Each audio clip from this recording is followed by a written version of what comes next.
Nous allons maintenant regarder la fonction définie par partie.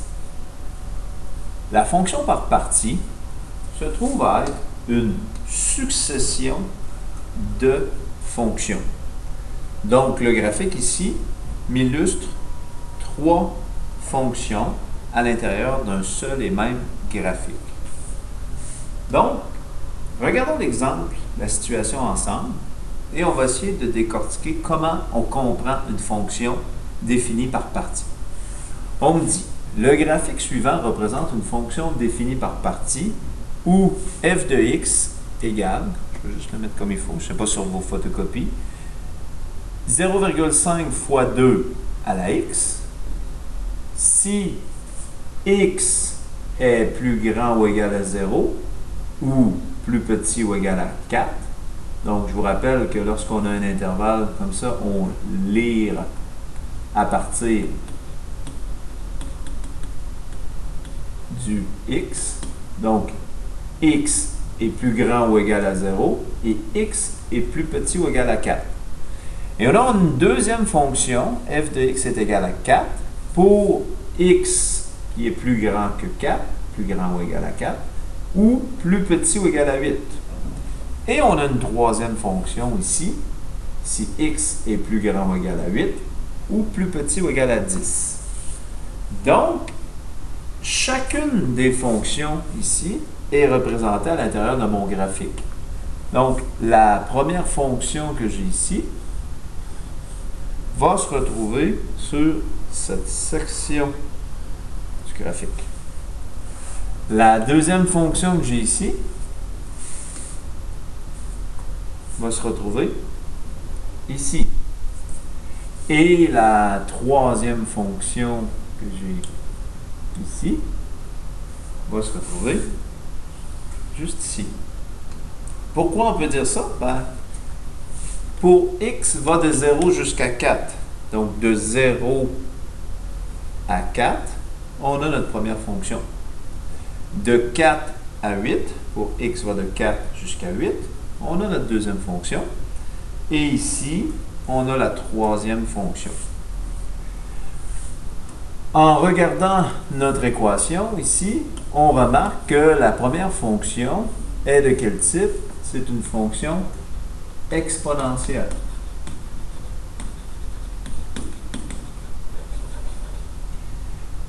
La deuxième fonction ici, f de x est égal à 4, c'est une fonction de degré 0.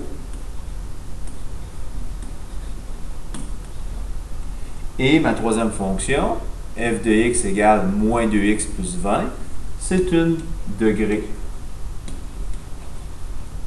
1.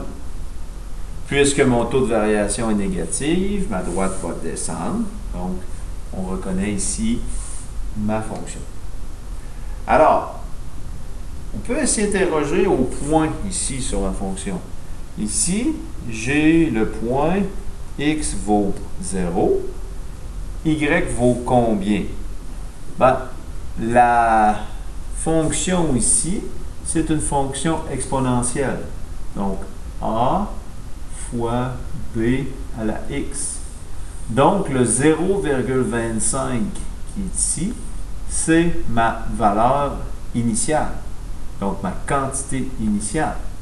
Donc, ici, on part au point 0,025.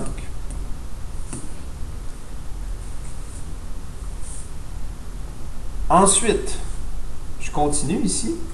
On a dit que ma fonction se continue jusqu'à 4.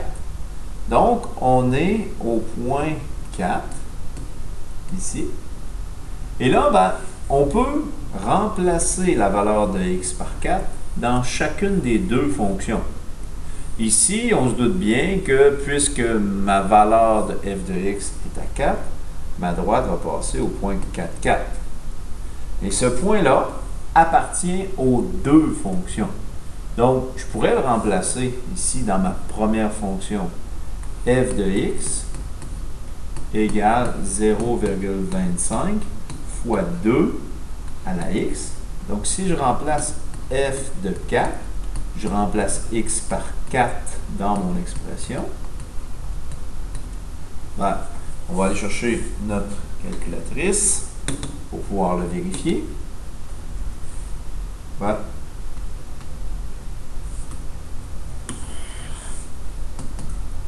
0,25 fois 2 exposant 4. Mais on retrouve encore une fois 4. Donc, ici, f de 4 vaut 4. Donc, ma droite va passer au point 4, 4.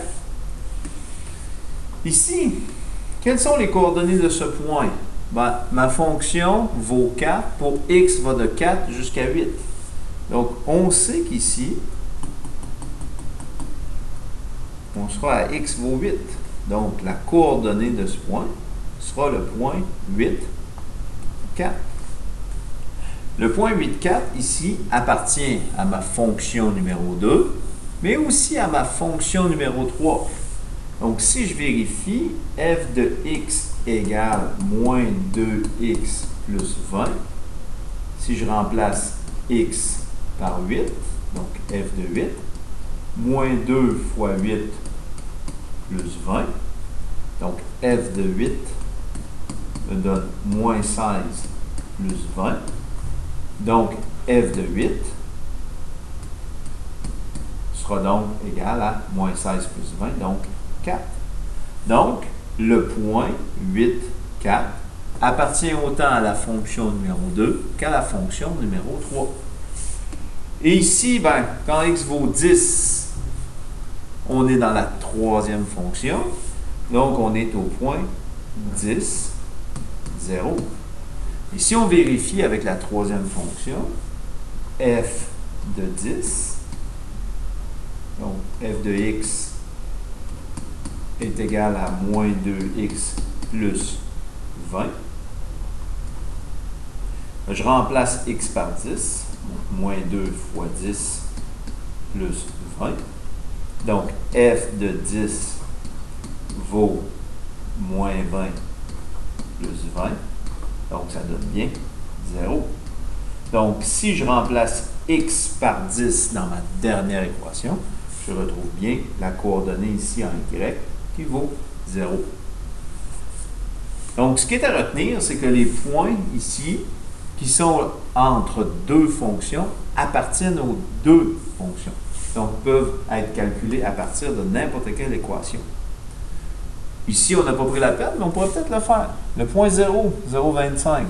Donc, si je remplace mon x par 0 dans la première équation, parce que quand x vaut 0, c'est ma première équation que je dois utiliser.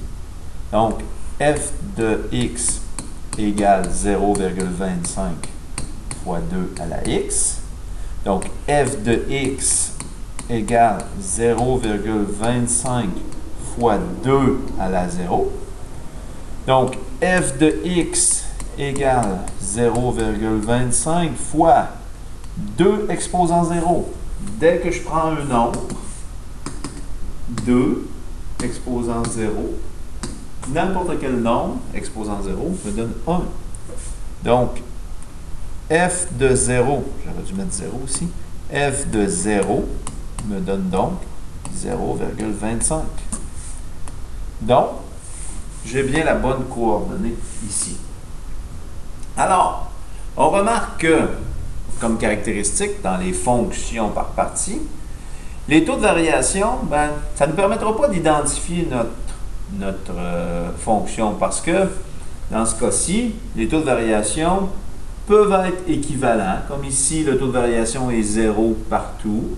Ici, le taux de variation est moins 2 partout. Mais ici, puisqu'on a une courbe, les taux de variation ne seront pas équivalents. Donc, on peut dire que les taux de variation sont équivalents que pour certaines parties de la situation. Pas tous, pas toutes. Donc ici, puisque c'est une courbe, les taux de variation ne sont pas équivalents. Ici, droite, les taux de variation sont équivalents. Puis pour cette partie-là, une droite, taux de variation est équivalent. Donc, le graphique d'une fonction par partie, c'est une succession de fonctions, une à la suite de l'autre. Voilà comme introduction aux fonctions par partie.